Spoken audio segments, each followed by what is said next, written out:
ನಮಸ್ಕಾರ ಎಲ್ಲ ಕರ್ನಾಟಕ ಮಂದಿಗೆ. ನಾನು ನಿಮ್ಮ ಮಹಬೂಬ್ ತಾಂಬೋಳಿ. ಇವತ್ತು ಎಲ್ಲಪ್ಪ ಅಂದ್ರೆ ದೇವರಿಪ್ರಿಗಿ ತಾಲೂಕಿನ ತಿಳುಗುಳ ಗ್ರಾಮದಲ್ಲಿದ್ದೀನಿ.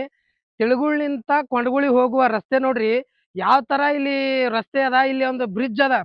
ಈ ಬ್ರಿಡ್ಜ್ ಸುಮಾರು ಕೊಂಡಗುಳಿ ಹೋಲಾಕ 3-4 ಬ್ರಿಡ್ಜ್ ಹತ್ತಾವ. ಇದು ಫಸ್ಟ್ ಬ್ರಿಡ್ಜ್. ಇಲ್ಲಿ ಇಲ್ಲಿ ಮೊದಲು ಬಿದ್ದು ಮತ್ ಮುಂದ್ ಹೋಗ್ಬೇಕು. ಇಲ್ಲಿ ಯಾವ ತರ ಪರಿಸ್ಥಿತಿ ಅದ ನೋಡ್ರಿ. ಇಲ್ಲಿ ರಾಡ್ಗಳು ನೋಡ್ರಿ ಯಾವ ತರ. ಇಲ್ಲಿ 1 ವರ್ಷ ಆಯ್ತು, ಇವಾಗ ಮಾಡ್ತಾರ ನಾಳೆಗ್ ಮಾಡ್ತಾರ ಅಂತ ನಾವು ಕೈಕೋತ್ ಕುಂತೀವಿ. ಆದ್ರೂ ಈ ವ್ಯವಸ್ಥೆ ಹಿಂಗೆ ಅದ. ನೀರ್ದಾಗ ಗಾಡಿಗಳು ಏನಾರ ಸ್ಲಿಪ್ ಆದ್ರೆ ಯಾರು ಹೊಣೆ ಇದಕ್ಕ?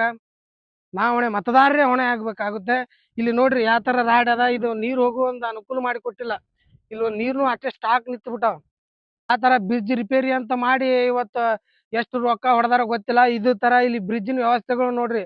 ದಯವಿಟ್ಟು ಅಧಿಕಾರಿಗಳು ಏನ್ ಮಾಡಾಕತ್ತೀರಿ ನೀವು ಗೊತ್ತಾಗಲ್ಲಾಗ್ಯದ. ನಮಗಂತೂ ಏನು ಗೊತ್ತಾಗಲ್ಲಾಗ್ಯದ. ರೈತರು ಹೋಗು ಇದ್ರಾಗೆ ಅಡ್ಡಾಡ್ತಾರ. ಮೊದಲ್ ರಾಡ್ ನೋಡ್ರಿ.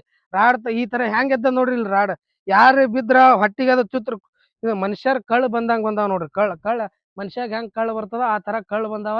ಇದು ಈ ತರ ಮಳೆಗಾಲದಾಗ ನೀರ್ ನಿತ್ಯ ಯಾವ ತರ ಎಲ್ಲಿ ತೆಗ್ಗದಂತೂ ನಾವೇ ಹುಡುಕ್ಯಾಡ್ಬೇಕಾಗ್ತದ. ಎಲ್ಲಿ ತೆಗ್ಗದ ಎಲ್ಲಿಲ್ಲೋ ಗಾಡಿಗಳು ಬರಾಗ, ಸೈಕಲ್ ಮೋಟ್ರು ಬರಾಗ ಎಲ್ಲಿ ಬೀಳ್ತಾರೋ ಎಲ್ಲಿ ಹೇಳ್ತಾರೋ ಯಾರಿಗೂ ಗೊತ್ತಿಲ್ಲ. ಇದು ಅಧಿಕಾರಿಗಳು ಆರಾಮ ಎಸಿ ರೂಮ್ದಾಗ ಕೂತು ಮಜಾ ಮಾಡ್ಲಾಕತ್ತಾರ. ನಾವ್ ಇಲ್ಲಿ ತೆಗ್ಗದಾಗ ಬಿದ್ದು ಒದ್ದಾಡಿ ಸರ್ಕಾರ ದವಾಖಾನಿಗೆ ಅಡ್ಮಿಟ್ ಆಗ್ಲಾಕತ್ತೀವಿ. ಆ ತರ ಇಲ್ಲಿ ಪರಿಸ್ಥಿತಿ ಅದ. ಅಧಿಕಾರಿಗಳು ಏನ್ ಮಾಡಾಕತ್ತೀರೋ ಯಪ್ಪೋ ನೀವು ನೋಡ್ರಿ. ಇಲ್ಲಿ ಪರಿಸ್ಥಿತಿ ನೋಡ್ರಿ ನಮ್ದು. ಇಂಥ ರಾಡ್ಯಾಗ ಬಿದ್ದು ಹೋಲಾಕತ್ತೀವಿ ನಾವು. ದಯವಿಟ್ಟು ಇದನ್ನ ಸರಿಪಡಿಸ್ರಿ.